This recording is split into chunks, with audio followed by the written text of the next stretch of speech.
it's me. I'm Liz Merrill with Open Space Mediation, and today I want to talk a little bit about narcissism.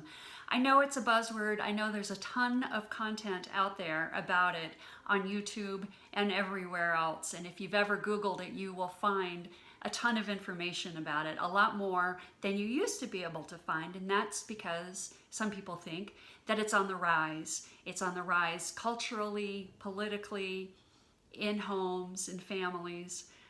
It's a subject that I read about a lot and I talk to a lot of people about. I have people reaching out to me all the time who are going through some sort of either narcissistic abuse or emotional abuse from someone who is a high conflict personality, and that can encompass narcissism and borderline personality disorder and sociopaths and even psychopaths. It's hard to diagnose because people who have these disorders do not think there's anything wrong with them, and they're not going to go get diagnosed. But if you have been in a romantic relationship with a narcissist, you might find some of these things have happened to you, or if it's happening to you, it might be a sign that you are dating a narcissist or are married to one. And it's important to recognize these signs. It's important to understand the relationship that you're in with them, your part in it, the trauma bond, as they call it. Often these relationships start off as a whirlwind, extremely romantic. They develop very quickly. The narcissist will treat you like you're a god on earth, like you're the best thing that's ever happened to them, and it feels amazing.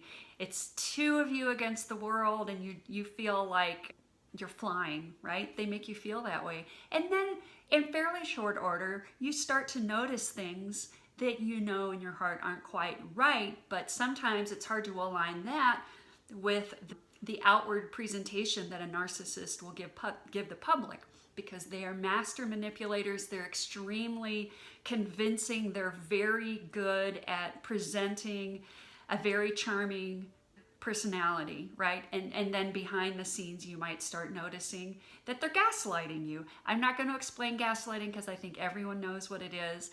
They will not accept blame very frequently. They engage in black or white thinking, and usually it involves them never being wrong, which means that if you're in a relationship with them, you're pretty much always wrong, which can get you involved in these like word salad, circular arguments that they engage in as a form of manipulation. And you might get to the point where you feel like you are bending over backwards to explain yourself, to explain why you're not wrong or why you were misunderstood. And that really feeds into their desire. There's this sort of pit in them, for lack of a better word, that needs feeding by this kind of interaction, and that in part drives their behavior, especially behind the scenes. They're really good at manipulation. They don't mind trespassing on other people's boundaries. They don't like it when you have boundaries. They lack fundamental empathy. And sometimes you will see a narcissist who can put on the mantle of someone who is empathetic, but fundamentally they are not. And that's why if you've had a huge fight and you end up crying, you might find that they often really don't care. Or then they start accusing you of crying to manipulate them, which then you start like, no, that's not why. I'm really sad. Why did this happen?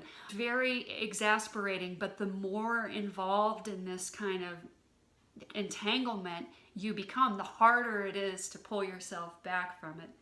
There's so much more to this topic. There's so much good literature out there and good people to help and therapists who train in this. As a mediator, I really like to help people who are going through that recognize it. And there are some times when mediation works. There's sometimes when it's not. And when I get a call from someone who wants to mediate, but they're married to someone with a high conflict personality, a lot of times I have to pull them aside because I know that mediation is not really going to work, and work with them to understand narcissism, understand the trauma bond, understand the divorce process, and understand the court system and how it approaches high conflict divorces, because in most places, most divorce professionals are really not trained. It's not their job to recognize it when it happens. So it's a real tricky situation if you're trying to divorce someone who has one of these personality disorders, and it's something that I really love helping people with because it's very scary and it's very difficult, and people who are going through this need a lot of support and a lot of understanding and a lot of educating and a lot of accountability.